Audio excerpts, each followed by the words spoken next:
I don't know why other people do this work. I do this work because I think it's about the way I was brought up. I think it's about trying to make a difference in people's lives. I know that sounds like a cliche, but it really is the case.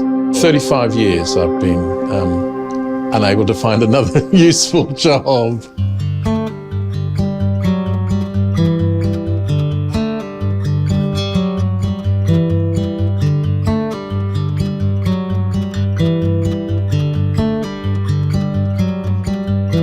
What we know is one of the weaknesses in our business is that through our businesses, if someone enters one door, if they want to go into another one of our businesses, they basically go out the door and in a second time.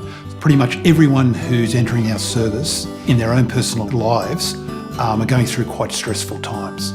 So the one door policy is hopefully going to ensure that our clients only need to explain themselves once.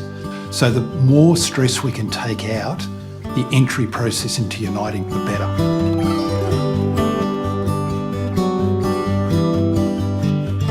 It's relatively easy to be a good organisation, have the right policies and the right processes and the right people.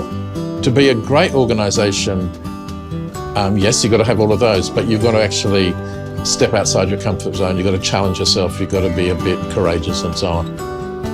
I think the other thing that I think you would be interested in is very much how we can use new technology. How do we get counselling services into remote areas, regional areas, Aboriginal communities, up the coast, up the mid-north coast, where they don't have the resources to sustain a team?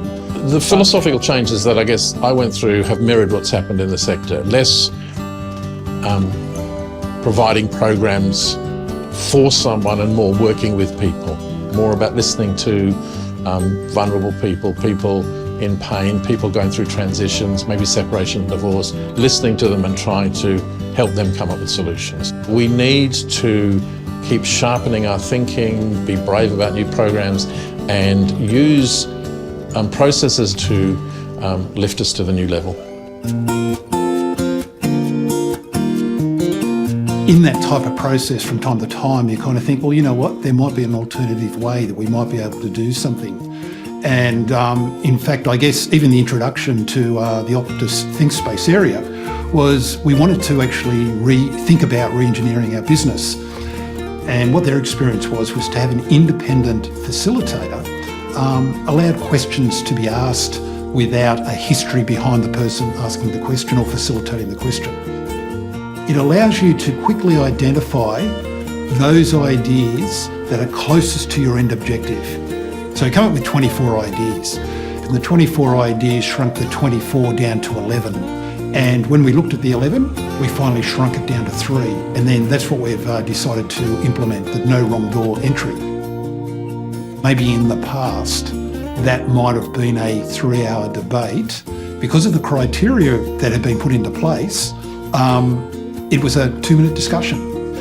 So that new approach, I think, gave Clive the insight. So in his project team, I've no doubt there will be people from outside, his normal area of responsibility in the team to bring in those left field ideas.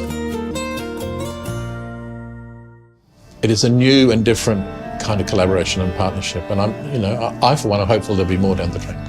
We have achieved what we wanted to achieve, and that was to help us take a step that was significantly different to what we've done in the past and get some creative thinking. The thing that stood out least for me was the technology, which should be the sort of shiny, upfront thing from Optus. That was great, but I think it was the respect and the professionalism of the staff that stood out most for me. The Optus ThinkSpace and that whole approach will feed into a bigger transformation project.